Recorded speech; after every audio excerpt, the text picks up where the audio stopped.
No começo era só uma vila. Hoje é uma das maiores cidades do mundo. Por mais difícil que seja acreditar, São Paulo permaneceu pequena até a metade do século XIX, quando a riqueza da economia cafeeira e a industrialização provocaram seu rápido crescimento.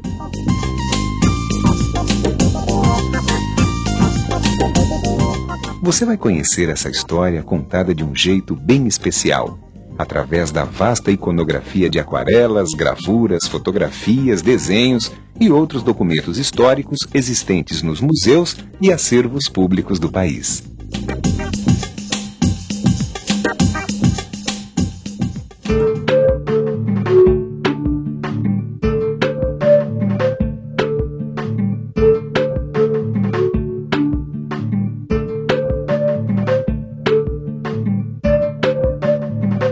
Difícil imaginar, mas a cidade de São Paulo nasceu tímida no alto de uma colina chamada Piratininga.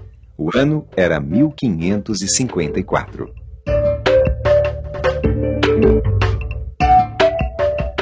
No século XVI começou com a chegada dos jesuítas, né? Eles subiram a serra, né? Se instalaram numa pequena elevação, né?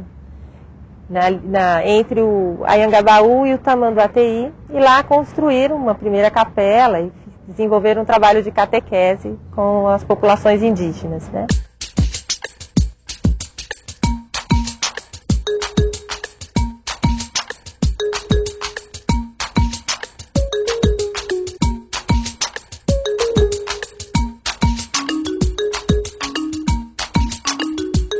Meu nome é Eduardo Ortega. Eu sou fotógrafo, professor universitário de fotografia, paulistano e morador da cidade de São Paulo. A gente está aqui no pátio do colégio, onde a cidade de São Paulo nasceu. Em todo o território brasileiro, a Ordem dos Jesuítas foi a grande responsável pela catequese dos índios. São poucas as edificações que resistiram ao tempo e ao processo de urbanização da cidade. Este prédio histórico é uma reconstrução. Hoje, no antigo colégio, funciona o Museu Padre Anchieta, uma homenagem ao jesuíta mais célebre do país e fundador da escola. Durante mais de um século, a vila de São Paulo de Piratininga não passava de 3 ruas. A Rua Direita, a de São Bento e a Rua do Rosário. O que caracterizava esse Centro Velho, enquanto construção de cidade urbana, é que todas as casas eram casas baixas e principalmente todas elas construídas de taipa. A gente está na Rua Direita, que é a antiga Rua da Direita. Junto com a atual 15 de novembro, antiga Rua do Rosário, e a Rua São Bento, né? Essas 3 ruas formavam o triângulo histórico da cidade. E aqui ficava o comércio da cidade. Aliás, isso continua, né? Quer dizer, a tradição se mantém.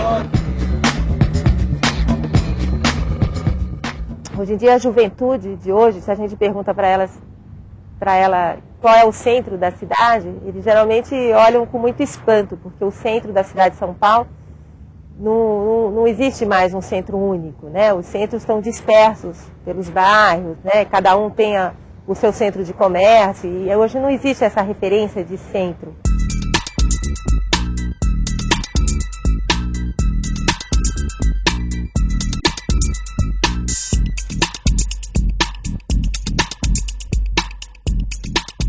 Se a gente não tem essa memória da cidade de Taipa, nesse centro antigo de São Paulo hoje, a gente tem espalhado pela cidade algumas dessas antigas construções do século XVII e XVIII, que uma delas, por exemplo, é a Casa do Bandeirante, né, que foi construída de uma construção feita de taipa, que até hoje está lá e que é exemplo de uma arquitetura que fez parte de um período da história paulista.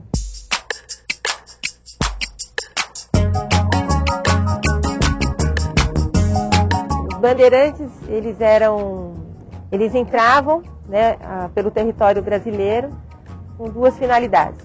Uma delas era ir atrás de aprisionar índios, né, para serem vendidos como escravos para essa região, da região de São Paulo. E outra finalidade era ir atrás de possibilidades de desbravamento para procurar riquezas, né? Existia uma série de lendas, de histórias, que o território tinha ouro, pedras preciosas. Até o século XVIII, o Brasil viveu da monocultura de açúcar para exportação. A produção usava o trabalho escravo e o seu maior centro de produção ficava no nordeste do país. Como Piratininga estava fora desse eixo produtivo, a vila teve pouco crescimento econômico e populacional. São Paulo vai viver basicamente de uma produção para subsistência. A região vai produzir trigo, né, para essas populações portuguesas do litoral brasileiro até o Nordeste.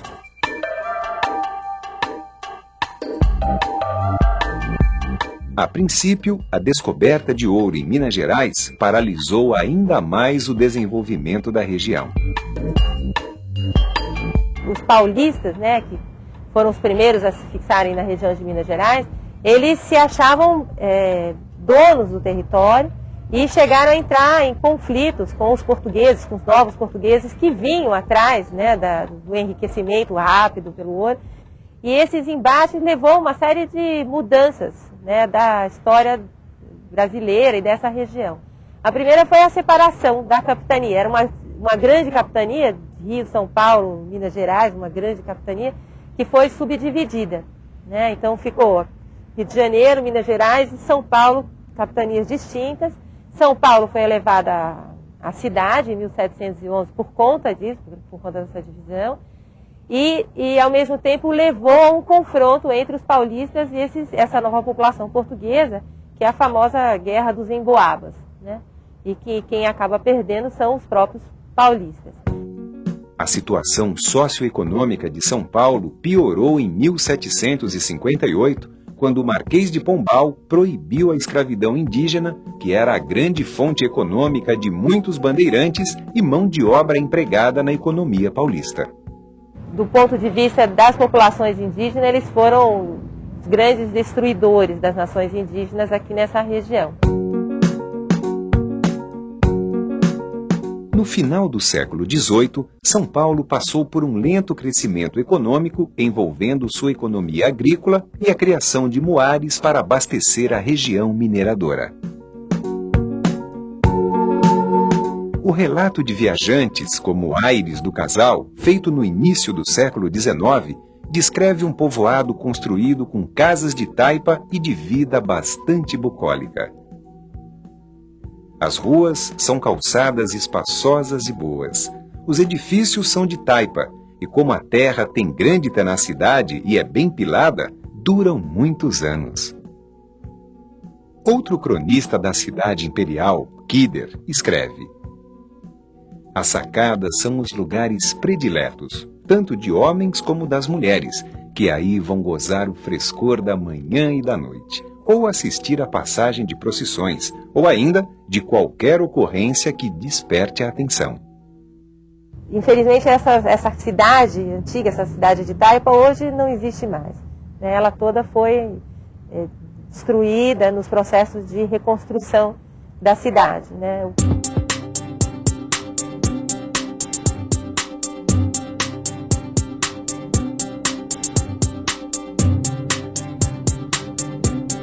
Aqui nesse jardim, Dom Pedro deu o famoso grito proclamando a independência do Brasil. E lá atrás, no museu, hoje em dia está guardado muito da história de São Paulo e do Brasil. Fazer a independência do Brasil era uma necessidade política, econômica e administrativa. O 7 de setembro de 1822 tornou-se uma das datas mais importantes da história do país. O Brasil estava determinado a seguir seu próprio destino, separando-se de Portugal. A independência ter ocorrido, por exemplo, de Dom Pedro ter feito, proclamada a independência, né, no Riacho do Ipiranga, transformou São Paulo, né, num centro dessa história nacional. Na metade do século XIX, outra atividade econômica começava a surgir com muita força perto de São Paulo, impulsionando seu crescimento: a monocultura do café.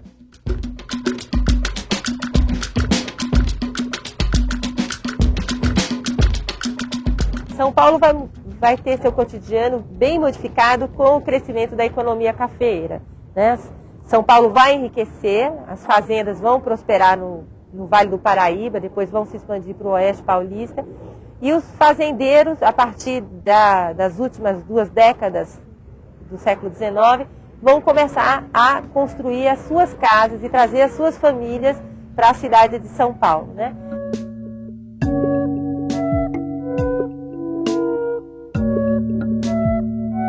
A cidade foi reurbanizada e São Paulo ganhou o Jardim da Luz e mais 2 grandes ruas, a Florencio de Abreu e a Líbero Badaró. O fotógrafo Militão de Azevedo merece atenção especial. Ele registrou as transformações urbanas da cidade na segunda metade do século XIX.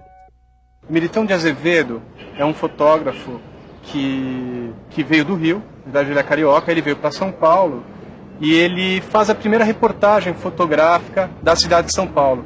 E ele está documentando o final da cidade colonial, porque logo depois a cidade começa a se transformar fortemente em direção a uma metrópole que a gente conhece hoje em dia.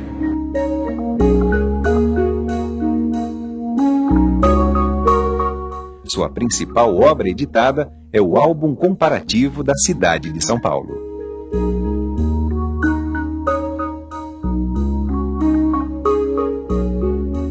Então tem uma importância fundamental para São Paulo, para você ver de onde veio a cidade, como ela era. Senão a gente não teria a menor noção. A gente nasceu nessa cidade grande, a gente podia acreditar que a cidade sempre foi assim. Além das fotos da cidade e seus logradouros, Militão trabalhou como retratista, fazendo milhares de retratos. Esses trabalhos foram revolucionários ao tratar com igualdade nobres e servos, colocando-os frente ao mesmo fundo e vestidos com as mesmas roupas sem os preconceitos tão comuns àquela época.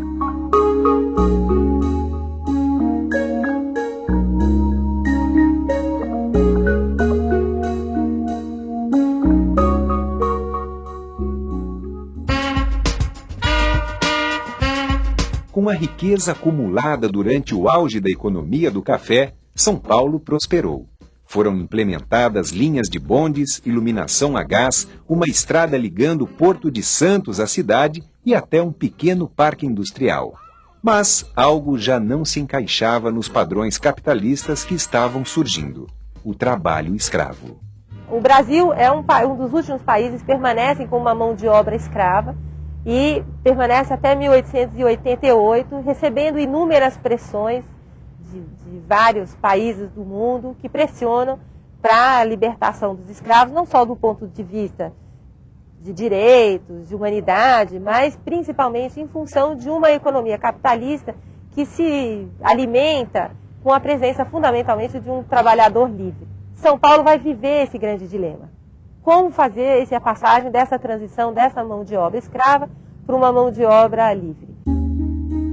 Desde meados do século XIX, alguns fazendeiros começaram a investir na força de trabalho de imigrantes europeus em substituição aos escravos africanos. Em 1888, foi decretado o fim da escravatura. Com a abolição, o governo passou a intensificar a política de imigração.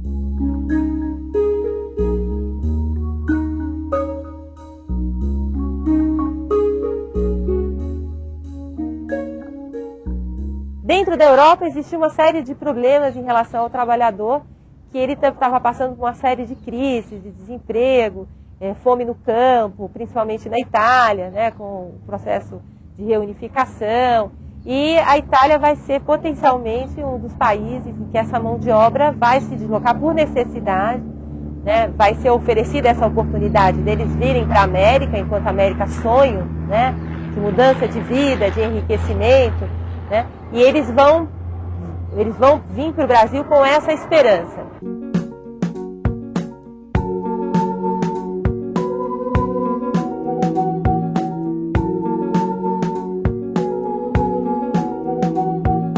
alguns tentam permanecer na cidade, alguns deles, por terem mão de obra especializada, serão artesãos.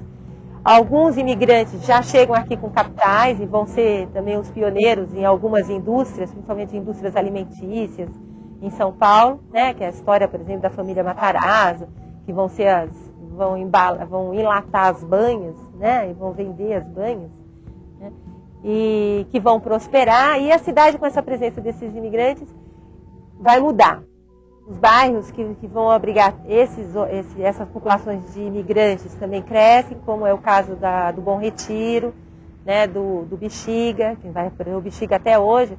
É um bairro considerado um bairro de italianos, por conta dessa história da concentração de uma população de imigrantes italianos na cidade de São Paulo. Vai receber também imigrantes de outros lugares do mundo, como muitos japoneses.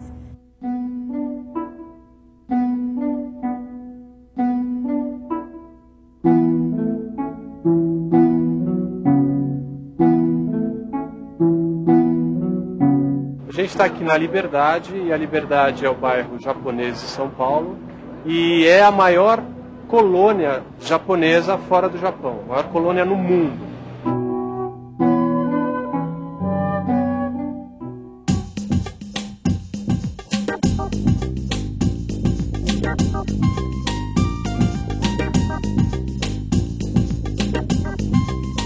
Na passagem do século XIX para o XX, com a crescente industrialização da economia, São Paulo começou a desempenhar o papel de polo industrial do país.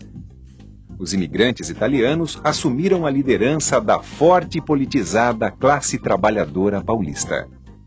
Se fala muito, alguns historiadores registram uma preocupação da própria cidade, que vai considerar que a cidade passa a ser ruidosa, né? Passa a ter uma agitação diferenciada, né, da calma, né, de que vivia antes. Deste período, herdamos importantes espaços, construções e serviços para a cidade. O Teatro Municipal, o Museu Paulista, o Viaduto do Chá, a Estação da Luz, os primeiros automóveis, as praças, viadutos, o telefone e a imprensa. Nos anos 20, São Paulo difunde as ideias modernistas para todo o país através da Semana de Arte Moderna de 1922. É o modernismo que vai contestar o que é ser brasileiro, o que significa a cultura brasileira, rompendo a referência de ser unicamente um padrão ocidental europeu, para ir buscar uma identidade brasileira, né, na mestiçagem, na sua composição de diversidade, e não numa valorização extremada da cultura ocidental europeia. Na década de 30, a cidade passa pelo processo de verticalização que trouxe o primeiro de muitos edifícios, o Martinelli.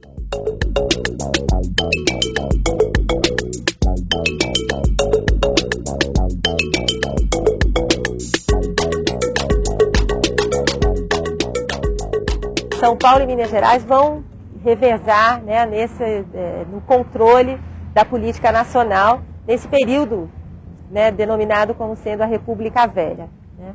São Paulo tem o seu poderio econômico do café, enquanto Minas Gerais tem a grande produção de gado, com a produção de leite. E é exatamente nesse período que ele consegue estabelecer uma série de políticas que vão favorecer a economia cafeeira. O grande símbolo urbano e arquitetônico de todo esse período foi a Avenida Paulista, aberta em 1891.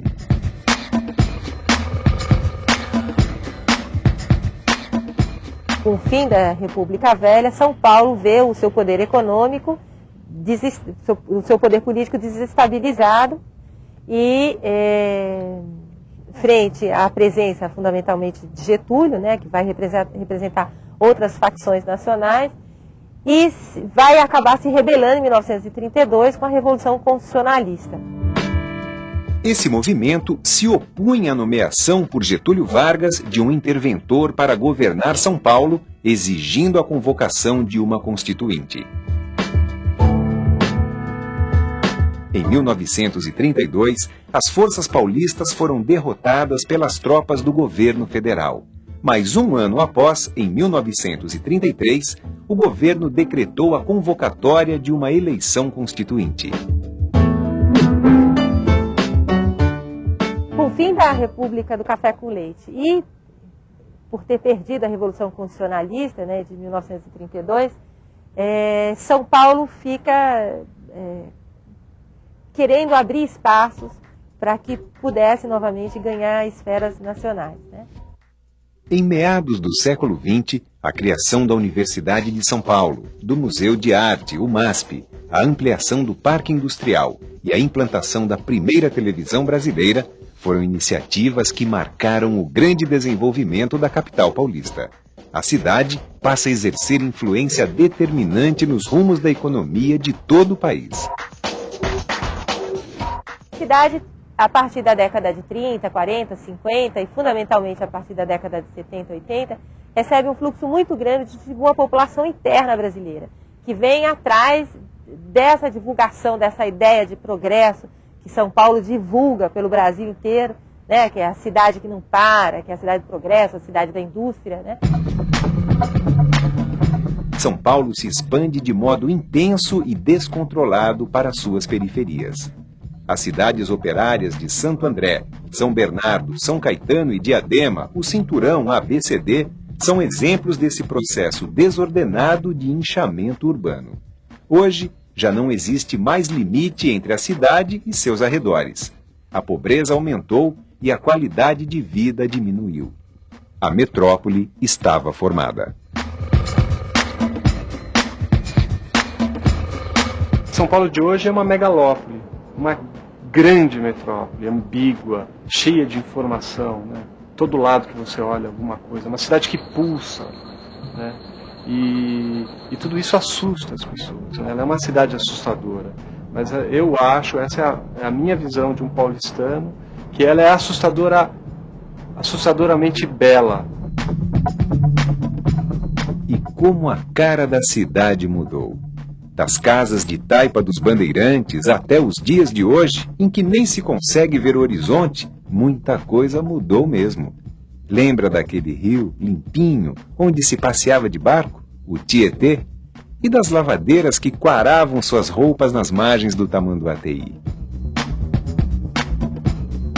E pensar que tudo começou no alto de uma colina chamada Piratininga, num colégio de jesuítas.